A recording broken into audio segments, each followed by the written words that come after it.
Hello everyone, Hira here. Now we are going to listen to podcast news which includes important editorials. While walking in the morning or evening, while cooking, cycling or during free time you can listen. It will enhance your learning and understanding of various accents and pronunciations. Listening improves the quality of communication and comprehension. Before going ahead, I would like to welcome you all to the virtual school. A new way of learning and teaching, with the vision of let's grow together. Our mission is to learn how to learn and teach how to teach. So stay tuned. And here we go. Editorial 1. Health above faith. SC lays down salutary principle that right to life must override religious sentiments. It does not require any higher wisdom to know that there is considerable risk to public health during massive religious gatherings in the midst of a pandemic. Yet, it took some prodding by the Supreme Court for Uttar Pradesh to cancel the annual Kanwar Yatra. The Yatra, in which Kanwarias, devotees of Shiva, make a pilgrimage to collect water from the Ganga, was not held last year due to COVID-19. This year, it was scheduled to start on July 25. Uttar Pradesh Chief Minister Yogi Adityanath appeared keen that the pilgrimage be held this year, and had convened the meeting on July 9 to discuss preparations and security arrangements, along with putting measures in place to avoid the spread of COVID-19 infection. However, the court was perturbed by reports of the plan to conduct the yatra, resulting in the initiation of suo motu proceedings. Disagreeing with even the idea of a symbolic yatra, in deference to religious sentiment, the court had reiterated a principle that is being observed in most places. The idea that the health of the public and their right to life are paramount. All other sentiments, albeit religious, are subservient to this most basic fundamental right, the court had observed on July 16, while giving the state government time till July 19 to call off the gatherings on its own. The Uttarakhand government had earlier cancelled the yatra in its territory, rightly heeding warnings by experts that such large gatherings posed a major risk, amidst fears and expectations of a third wave. Uttar Pradesh was helped by the various Kanwar Sanghs that offered to avoid taking out the yatra this year too. Despite the fact that the organization of the Kumbh Mela earlier this year was seen as responsible for a surge in infections in the run-up to the disastrous second wave that overpowered the country's health system for weeks, there are sections that believe that rituals and gatherings associated with religious faith must be allowed with some restrictions. There may be a case for relaxations aimed at economic revival and restoration of normality in most parts of the country, but there really is none when it comes to choosing between religious rights and the right to life and safety. The easing of lockdown restrictions for 3 days in Kerala to help people celebrate Bakrid is a case in point. It has attracted justified criticism, as any relaxation after a long spell of severe curbs will have to be based on a scientific assessment of the number of daily infections, the rate of positivity and signs of abatement.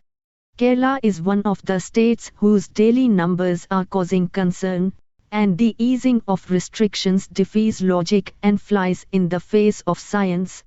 The state government will be hard-pressed to explain its decision to the top court, which will quite rightly demand much more than a routine clarification that the relaxations were accompanied by instructions for maintaining the COVID-19 protocol. Thank you. Editorial 2. Laughter challenge. The Congress seems intent on undermining strong regional leaders, as seen in Punjab. Deciphering the political calculus of the Congress can be a tough task. The latest example is the appointment of Navjot Sidhu as the president of the Punjab Pradesh Congress Committee. After mounting a relentless public attack against CM Amarinder Singh and publicly praising other parties, Mr. Sidhu is now tasked with leading the Congress. He spent 13 years in the BJP, 5 in the Congress, while flirting with the idea of joining the up in between. He joined the Congress ahead of the 2017 Assembly election, which the party won mostly on account of Mr. Singh's skills. Mr. Sidhu got a cabinet berth but fell out with the CM soon enough.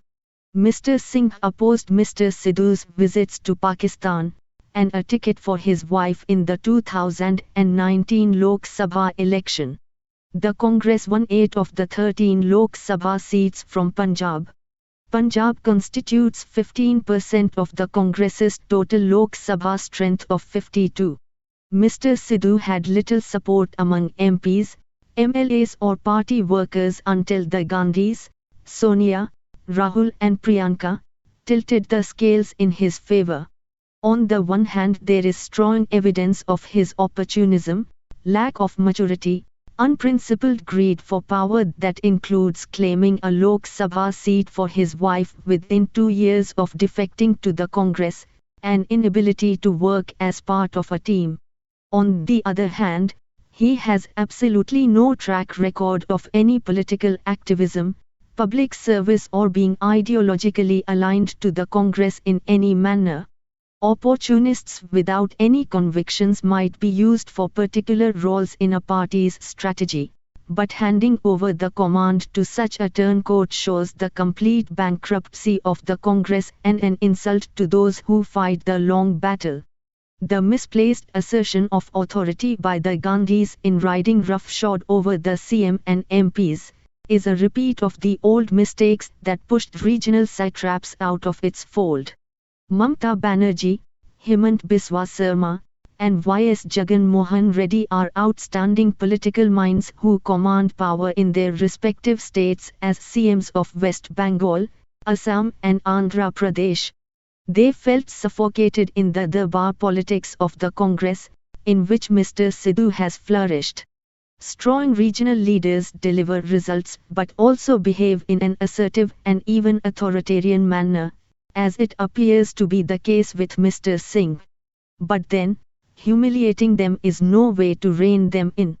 Now that the deed has been done, perhaps the Gandhis will explain to the party workers what their rationale is, and what they expect Mr. Sidhu to deliver. In the absence of a convincing explanation, the only message is that the High Command would stoop low to promote any court jester to undercut a leader who builds any independent standing. If Mr. Sidhu is the future of the Congress, that future appears bleak at this point. Thank you. Editorial 3. The crisis ahead, from learning loss to resumption if schools revert to business as usual, India has to be prepared to confront a disaster in educational outcomes. R. Ramanujam. File photo V. Srinivasa Murthy. Since school closure has led to a great loss of nutrition and schooling for the poorest sections of our society, there is some urgency in the calls we hear to reopen schools. However, the important question remains this: if schools were to reopen tomorrow, are we prepared for their resumption? Will it be merely business as usual? The disruption, in what has been perhaps an educational disruption in history without parallel since the mass education system took root in India, schools have been closed for 16 months now, with no clarity on or a timeline for their resumption as yet. The country has promoted online classes and e-connectivity as the solution, perhaps inevitably so, since physical contact between teachers and children has not been possible. The focus has been on secondary and higher secondary education, with most states ensuring some form or other of online classes for this segment. However, due to a lack of connectivity as well as a lack of access to e-devices, only a fraction of children even in this age group has had online education of any kind. When it comes to children in the primary and upper primary classes, even such access has been limited to a minuscule fraction. Children of the poor, studying in government schools, have been especially disadvantaged in this regard. Further aggravating the situation is the quality of online education.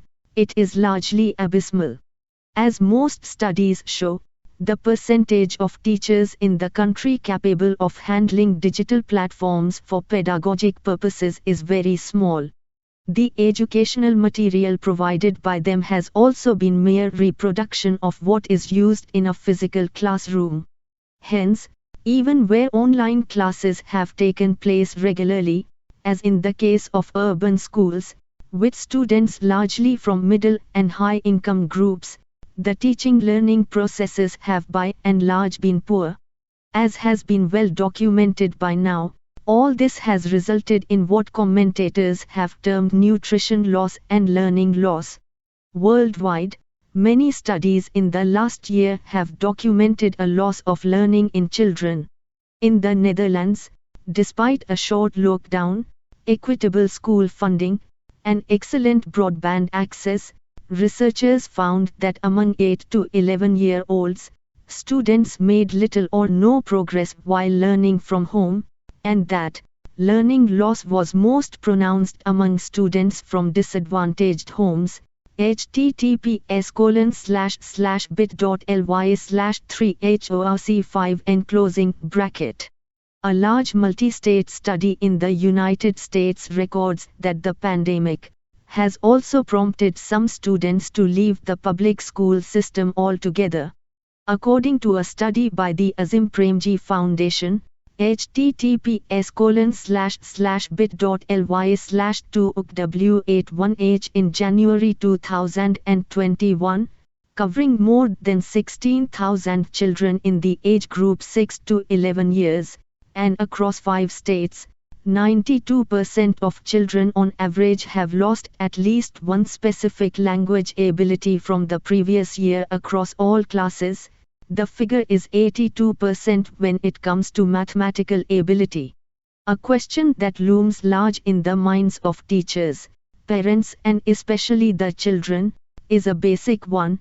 Will a child, who was in class 4 in March 2020, and did not get to attend a single class during the academic year 2020 to 2021, be admitted into class 6 now in, say, August 2021. In areas where this means admission to a different school, is this automatic? In some states this has already been addressed and answered this year. Age-appropriate enrollment, as guaranteed under the Right to Education Act, is being uniformly implemented.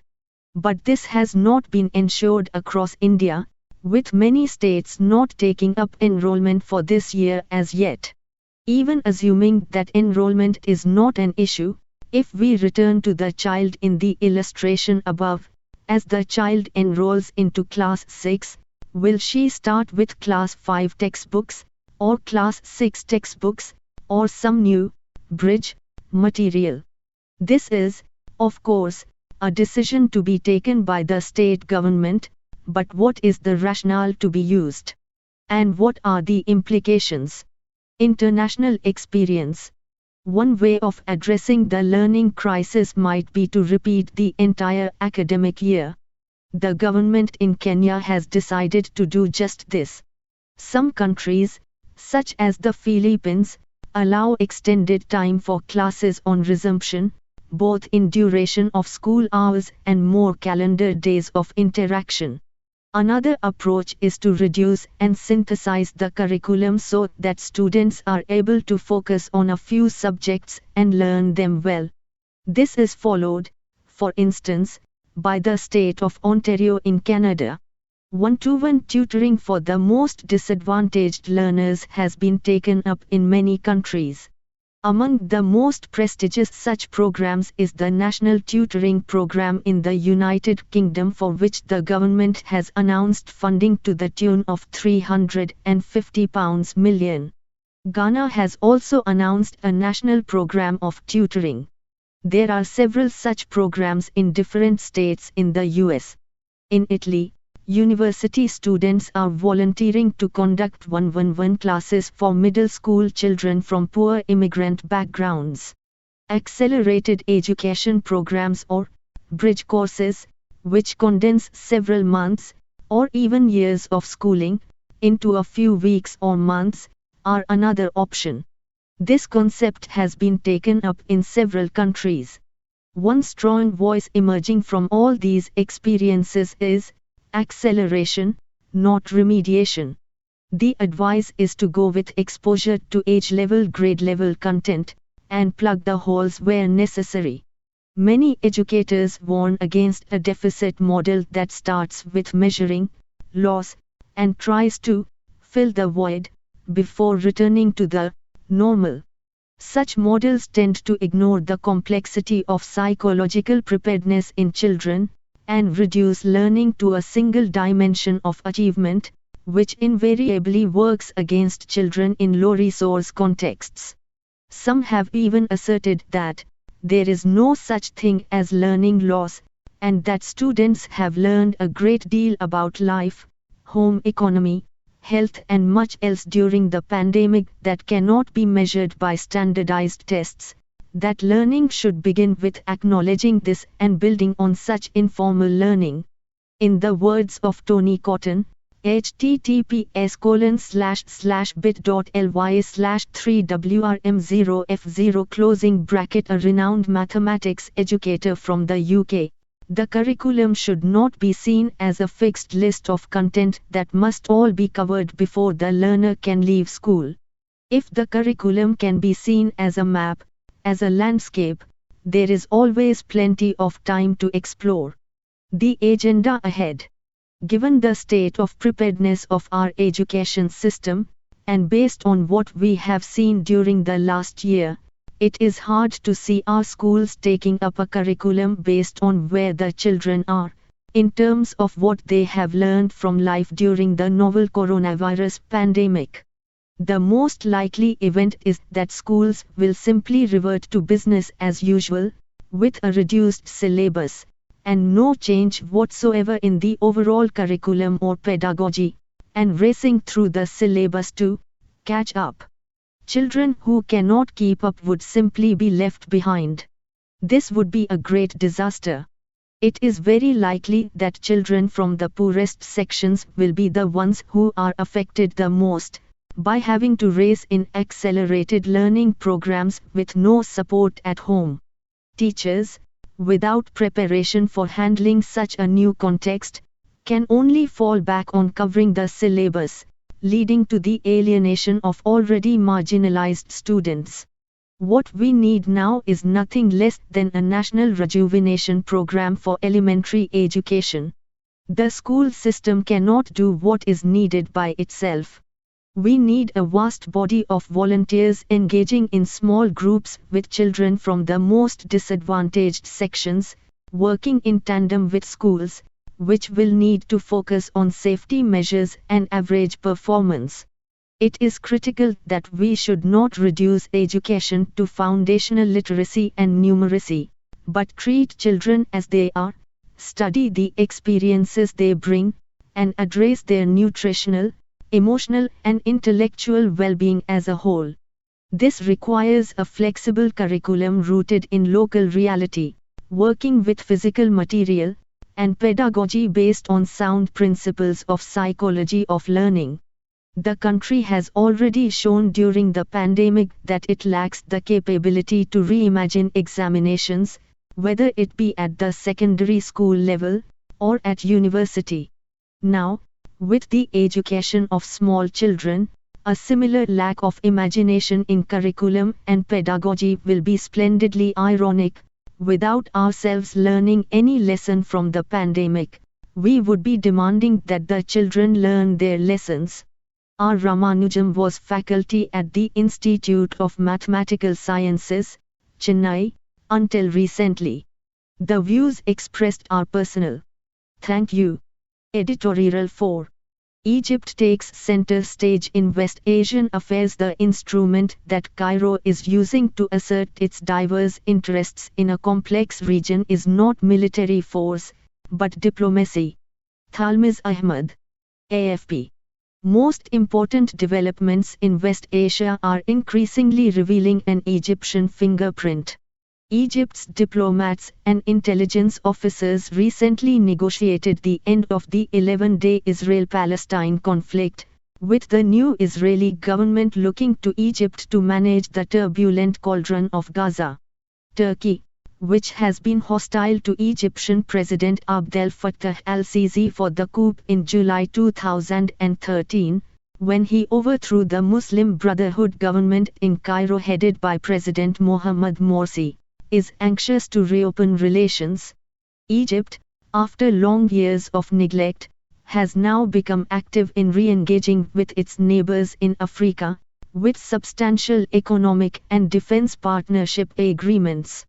Finally, Egypt, with Iraq and Jordan, announced in Baghdad at the end of June that a new tripartite grouping of these West Asian states had been set up, proclaiming the advent of Al-Sham al-Jadid, the new Levant. Political, economic changes. Just a few years ago, after the overthrow of the country's first democratically elected government, Egypt survived with a $12 billion aid package from Saudi Arabia, the United Arab Emirates, UAE, and Kuwait.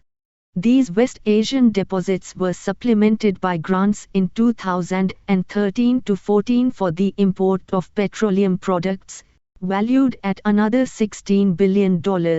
https://bit.ly/3xxb6w.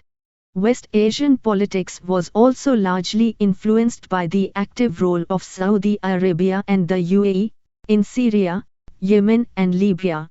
Egypt found itself a reluctant partner in these ventures, though it was low-key in Yemen and maintained ties with the Assad government in Damascus. In Libya, it was pushed into a more active role to confront the Tripoli-based administration, but here, too, it refused to deploy troops in the country. Egypt's role in the blockade of Qatar from June 2017, initiated by Saudi Arabia and the UAE, was also relatively lukewarm. Egypt allowed Qatari LNG to pass through the Suez Canal, while Qatar made no effort to dilute its investments in Egypt or order the repatriation of 250,000 Egyptian workers in the country.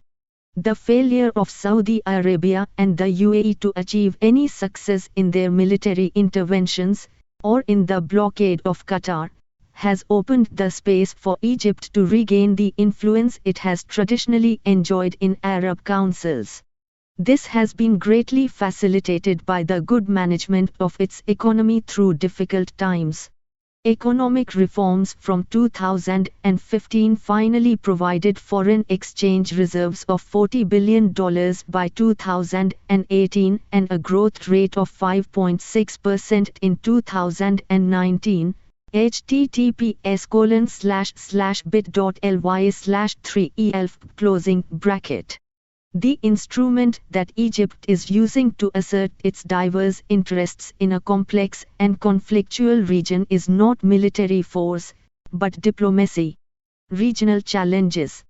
The principal challenge that Egypt presently faces relates to Ethiopia's plan to construct the Grand Ethiopian Renaissance Dam, GERD, on the Blue Nile.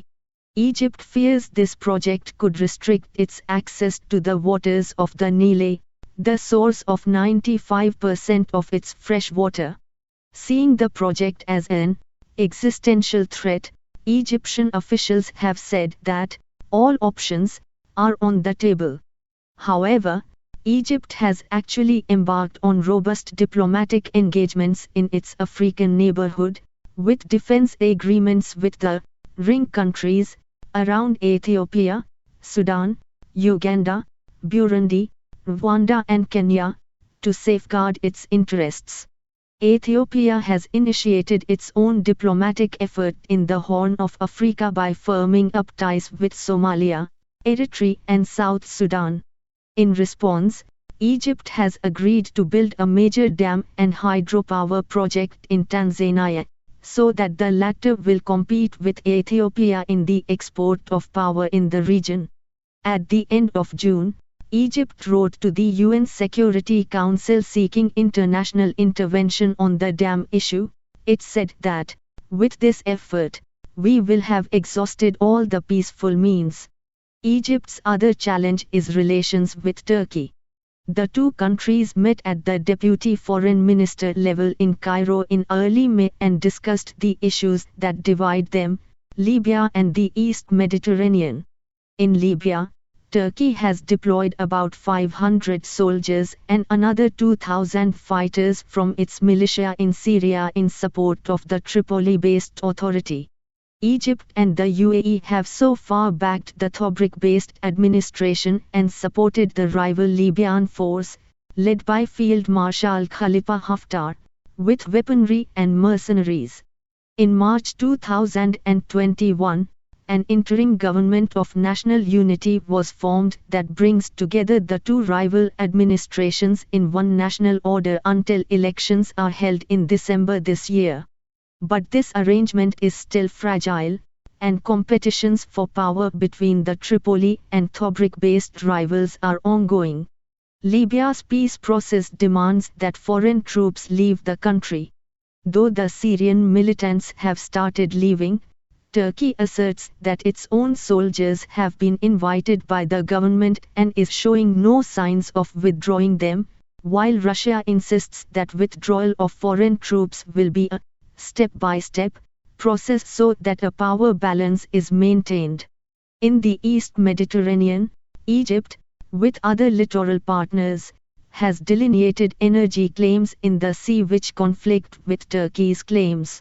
With neither side willing to compromise, there are serious fears of conflict. On July 3, Egypt affirmed its interest in Libya by inaugurating a new naval base close to the Libyan border. Coalition for Cooperation. The just-announced tripartite coalition of Egypt, Iraq and Jordan is clearly an attempt by the partners to broaden their regional engagements. Iraq would like to free itself from the Iranian grip and expand ties with its Arab neighbors. Jordan is unhappy with the recent Saudi role in trying to topple King Abdullah and replace him with a disgruntled half-brother, Prince Hamza. Egypt views the partnership as an opportunity to move beyond its traditional dependence on Saudi Arabia and the UAE and assert its own leadership in the region. Together, the partners constitute a near-contiguous landmass, with a total population of 150 million. https://bit.ly/3kwy2g6 and considerable domestic agricultural and industrial capacity. They are looking at extensive cooperation in energy connectivity and reconstruction areas. Membership is open and, later, Syria and Lebanon could also join this group. The outlook. While Egypt's diplomacy has already placed it in the vanguard of regional affairs, it also faces serious challenges. As of now, Ethiopia is not budging on GERD, raising fears of a military confrontation. At home, due to the novel coronavirus pandemic, unemployment has increased, recovery has been slow, and the percentage of workers without adequate income has gone up from 55% to nearly 75%. The poverty rate is still 2% higher than in 2015, when reforms had started. Further deterioration in the economy could compel Egypt to seek assistance from the Gulf states, which would dilute its independent posture in regional affairs. Again, under the country's stringent counter-terrorism laws, tens of thousands of government critics are in detention. During the election campaign, Joe Biden, now US President, had promised that there would be no more blank checks for Trump's favorite dictator, a reference to al-Sisi. However, it remains to be seen if the US will actually go through with this. As of now, Egypt is riding high. The Egyptian president recently revamped the Museum of Ancient History in Cairo and presided over parades of mummies of former Egyptian pharaohs as they moved to their new home. Perhaps, he feels a kinship with those old rulers who had brought Egypt so much glory all those centuries ago. Thalmiz Ahmad is a former Indian ambassador to Saudi Arabia, Oman and the UAE, and Ram Sathe Chair for International Studies, Symbiosis International University, Pune. Thank you. Editorial 5. Surveillance reform is the need of the hour. The proposed legislation related to the personal data protection of citizens fails to consider surveillance. It is worth asking why the government would need to hack phones and install spyware when existing laws already offer impunity for surveillance. This unsettling query arises on the basis of reports emerging from a collaborative investigation by journalists from around the world, including from India's The Wire, titled The Pegasus Project. Reports say that over 300 verified Indian mobile telephone numbers, including those used by ministers, opposition leaders, journalists, the legal community, businessmen, government officials, scientists, rights activists and others, were targeted using spyware made by the Israeli firm, NSO Group. Threat to press freedom. Subsequent reporting showed that the Pegasus spyware had been used to target 37 phones, of which 10 belonged to Indians.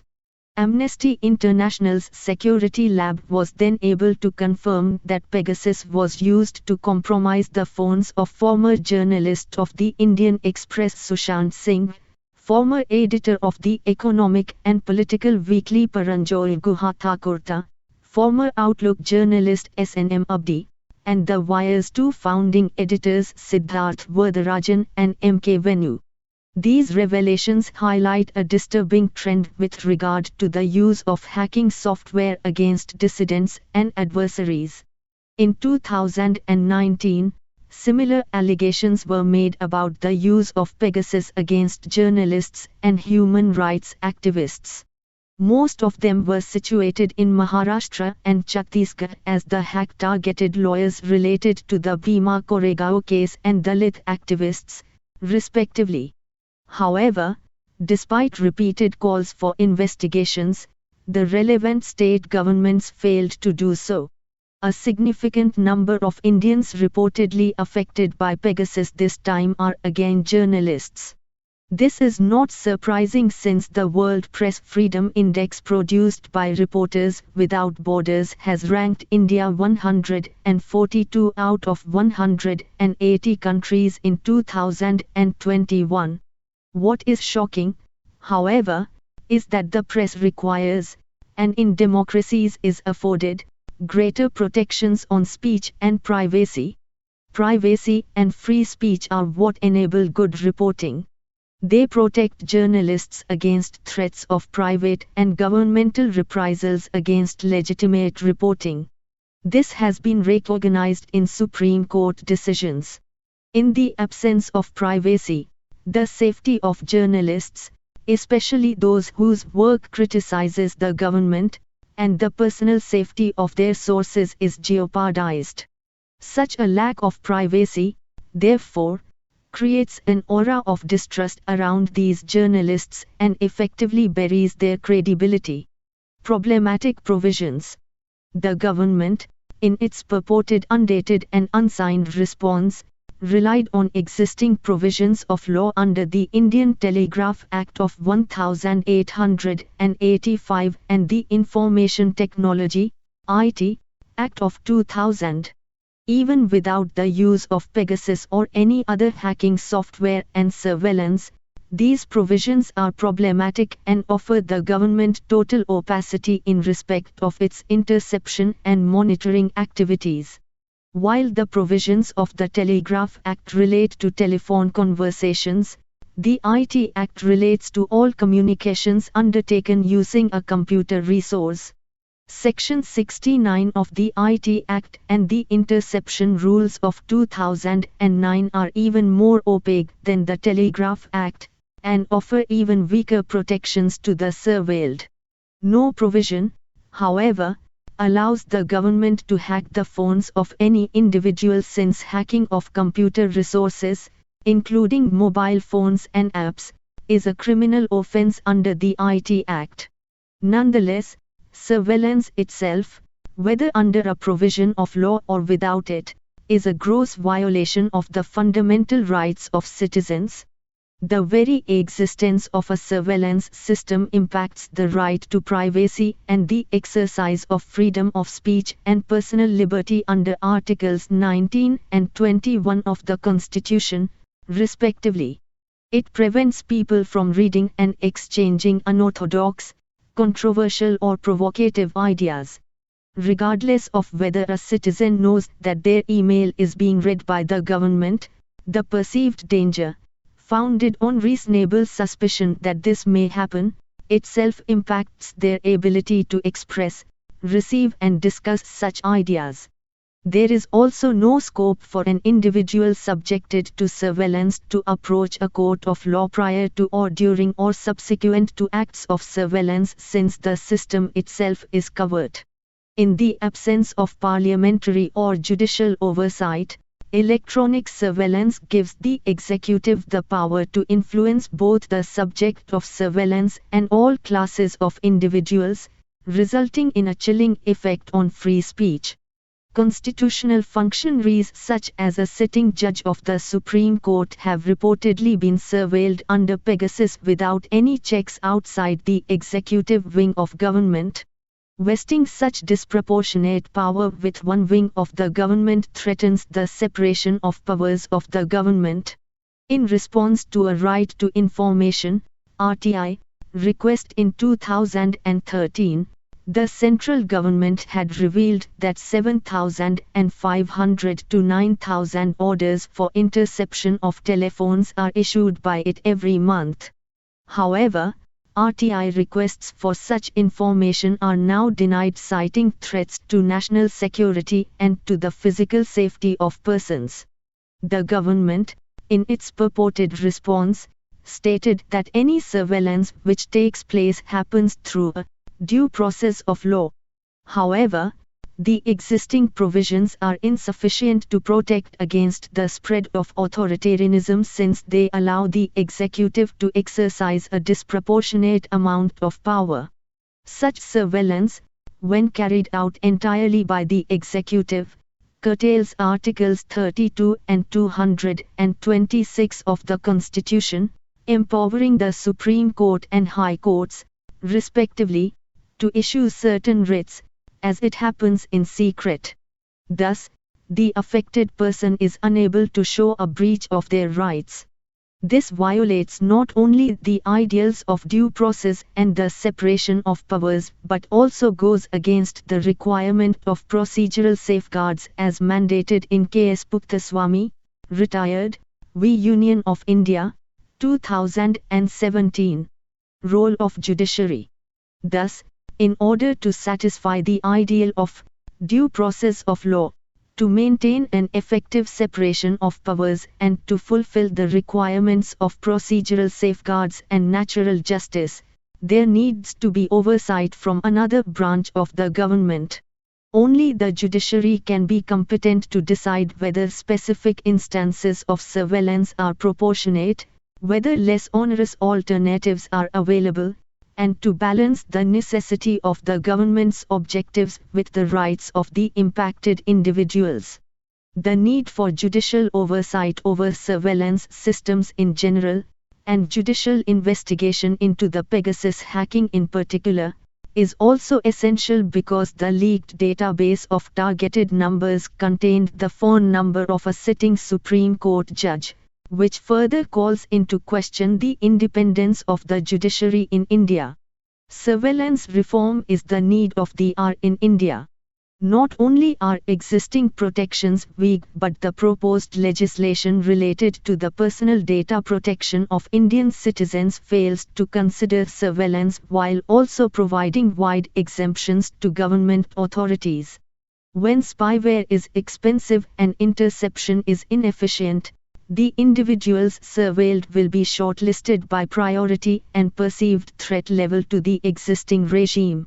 But as spyware becomes more affordable and interception becomes more efficient, there will no longer be a need to shortlist individuals.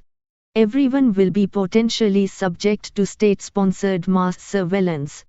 The only solution is immediate and far-reaching surveillance reform. Anushka Jain is the Associate Counsel, Surveillance and Transparency, and Tanmay Singh is the Litigation Counsel at Internet Freedom Foundation. Thank you. Editorial 6. Making India a sporting nation. India can compete better in the international arena if different states are developed as centers of excellence for different sports. Two econometricians, Bernard A.B. and Bas M.R., in a paper in the Review of Economics and Statistics, February 2004, tried to establish that total GDP is the best predictor of the national Olympic performance. They also claimed that host countries are likely to win an additional 1.8% of the medals beyond what would be predicted by their GDP alone. Since then, many studies have attempted to understand the factors that influence most the ability of a nation to win medals at the Olympics. One such work after the Rio Olympics showed that medals per $100 billion, based on purchasing power parity data of 2015, are highest in some Caribbean nations and lowest in some Asian and African nations. These results negate to a considerable extent the hypothesis that total GDP is the best predictor of the performance of a nation at the Olympics. Factors that determine performance. There are many factors which are important in determining the performance of a nation in various sports. Beyond a threshold level, the average standard of living in a nation and the country's population size may be important determinants for its performance at the Olympics. The size of total GDP is hardly important in countries like India where a sizable segment is fighting hunger. A person of poor health can never be a good sportsperson. In countries where there are high levels of stunted growth, malnutrition and anemia, we cannot expect good athletes. Thus, South Asian countries and countries in sub-Saharan Africa don't fit in the econometric models built on total GDP. Genetic factors are also no less important. The US, Australia and the Netherlands are powerhouses in swimming, but not China. Perhaps, taller people have an advantage in swimming or basketball, but height is not important in shooting or gymnastics. China excels in shooting along with the US and Germany. East Asian nations do better at table tennis than Western nations. Russia, East European nations and Central Asian countries do well in amateur boxing, whereas China and Central Asian countries do better in weightlifting and wrestling. Mobilizing resources in world-class training provides an edge to sportspersons. Such infrastructure makes the US the superpower in athletics and gymnastics, Germany in equestrian, and the UK in diving, sailing and cycling. For poor nations, creating such infrastructure is a luxury. During colonial rule, India got some exposure to international sporting events earlier than many Asian and African nations.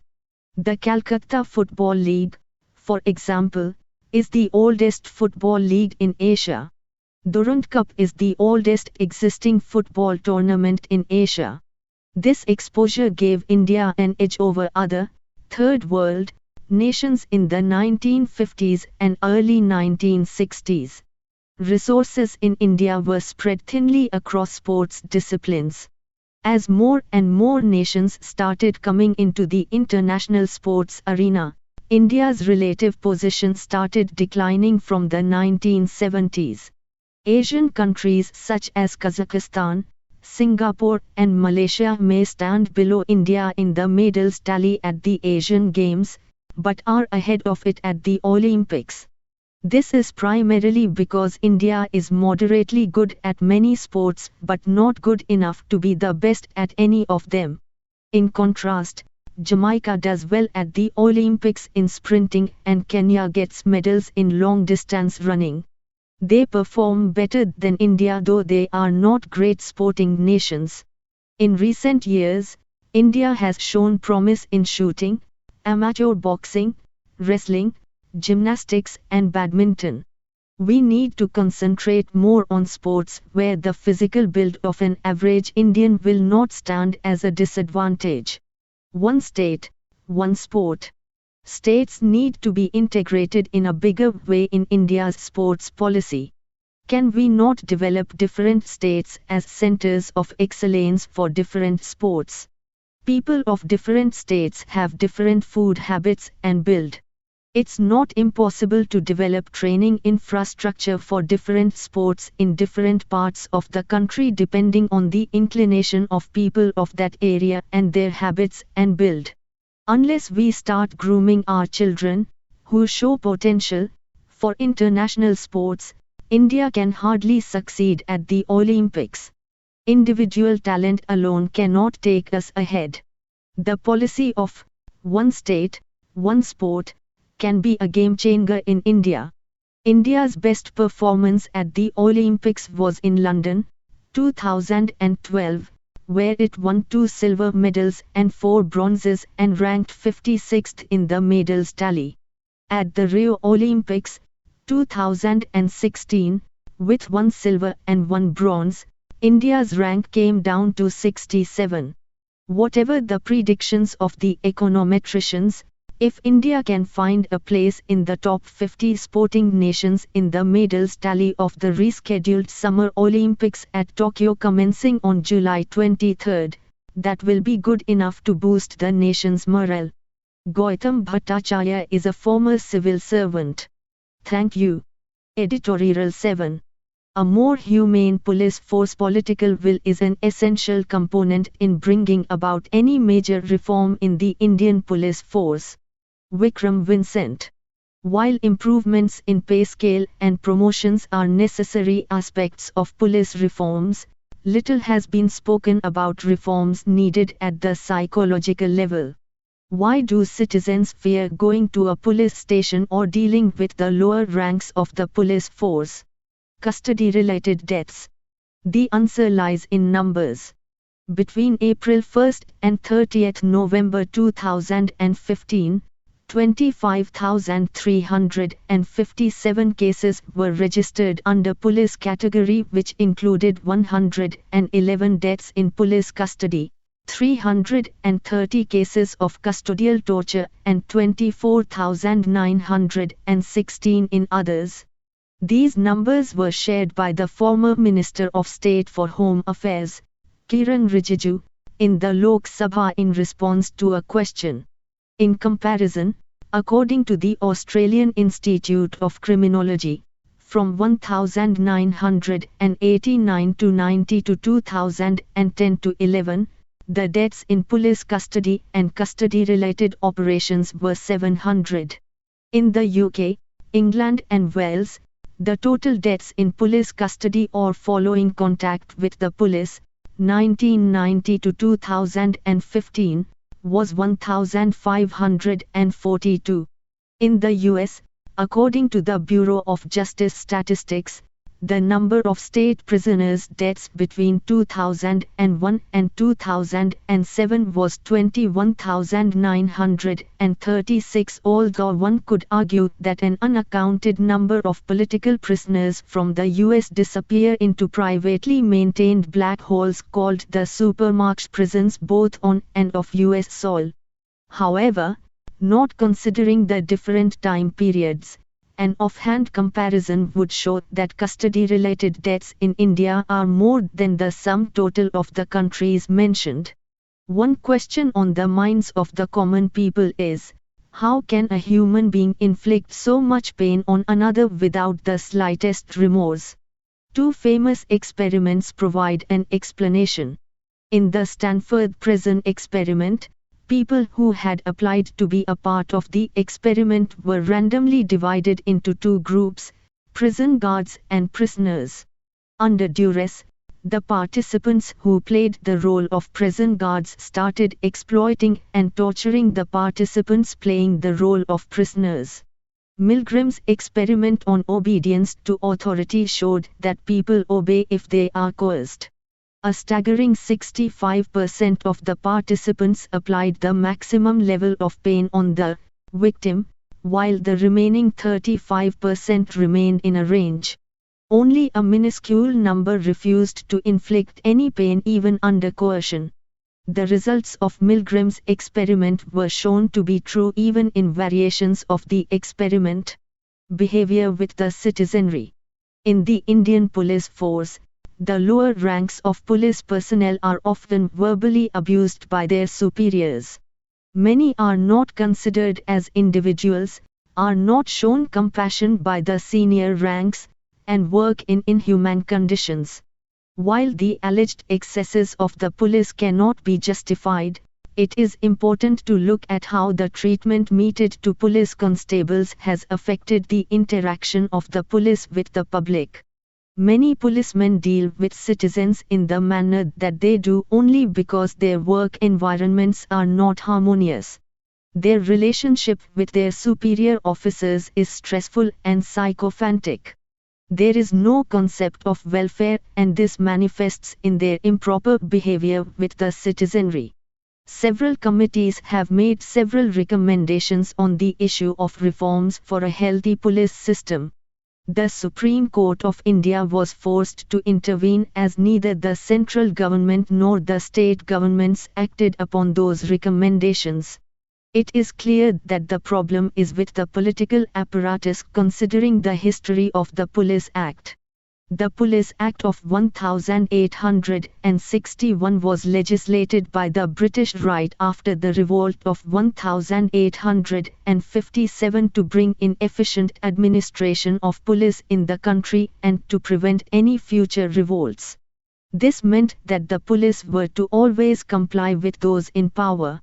Considering the results of the privatization of the prison system and militarization of the police system in the US, it would be disastrous to even consider this as a solution in India. Thus, political will is seen as an essential component in bringing about any major reform in the Indian police force. Vikram Vincent holds a PhD from IIT Bombay. Thank you. 50 years ago, 20th July 1971. Eventful years, from an editorial. The 2 years since the nationalization of 14 major banks have certainly been the most eventful in the history of Indian banking. They have brought about hectic branch banking and a distinct change in the pattern of lending. In the first 18 months, 2,900 new branches were opened, most of them in rural and semi-urban centers. Deposits with the 14 banks have increased by 882 rupees crores to about 3,408 rupees crores. There was also an increase in the number of accounts of small borrowers to 11.7 lakhs by March this year from only 2.8 lakhs in June 1969. These developments have no doubt great significance, especially as 30 to 40% of fresh credit extended by all banks has been in favor of borrowers in the priority sectors. The pace of deposit growth has obviously been stimulated by the strengthening of the infrastructure and by a new class of people taking seriously to the banking habit. 100 years ago, 20th July 1921. Improving inheritance laws.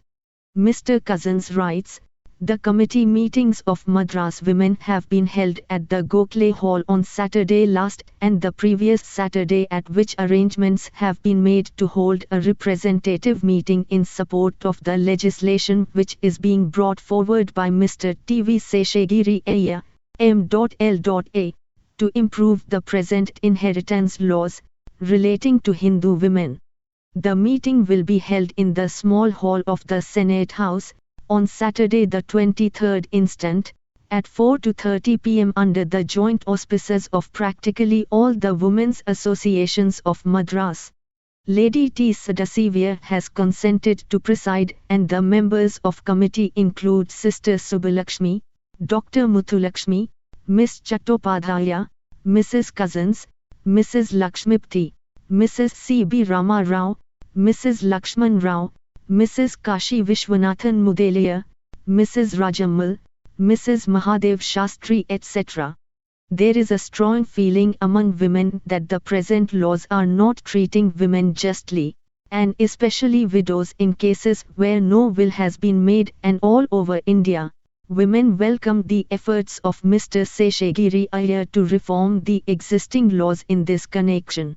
The Madras meeting is one of a number which is being held throughout Indian cities to give public expression to those opinions. Thank you. Faith. The Divine Couple. Both Sivananda Lahiri and Saundarya Lahiri are excellent bhakti granthas of Adi Sankara that extol the innumerable facets of the boundless grace of the divine couple, Shiva and Sakti. The Acharya begins these two hymns by paying obeisance to their inseparableness. Kalidasa too, in his Kumarsambhava, propitiates Parvati and Parmeshwara as the parents of the Jagat and compares their oneness to the organic unity of word and meaning. The first verse in Sivananda Lahiri highlights the fact that Shiva and Sakti are forever engaged in penance to help the Jivatmas cope with the dangers of samsara and also to lead them out of it to salvation, pointed out Sri B. Sundarkumar in a discourse. Being united in their love and dedication to art, each sports the Chandra Kala on their head. Many have been inspired by the exceptional sincerity and commitment of their severe penance by which they attain each other. Kalidasa mentions how great rishis were impressed by the perfection in Parvati's penance which she performed to attain Shiva. Shiva's penance as Dakshinmurti is to impart the highest jnana through the chin mudra in silence. Shrishti, Stiti, Laya and all other activities are under their control. They are the very essence of all auspiciousness. They are always ready to grant fruits and benefits such as wisdom, knowledge, prosperity, worthy children, good conduct, etc., on those devotees who worship them with love and devotion in the heart. Even the highest Purushartha, salvation, is attainable by those who bow down to them in all humility. The true devotee will soon realize the enormous value of their grace. A strong feeling of contentment settles down in his inner being and he has nothing to fear, not even death. He knows that at the end of this lifetime, he is sure to reach their feet. Thank you.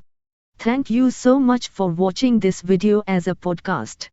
Do like, share and comment. Press the subscribe button and hit the bell icon to get new notifications. Thank you. Take care and stay safe. God bless you all. Jai Maa Bharati. To download news and editorials in MP3, follow us on Telegram, Virtual School Official. The link is provided in the description below.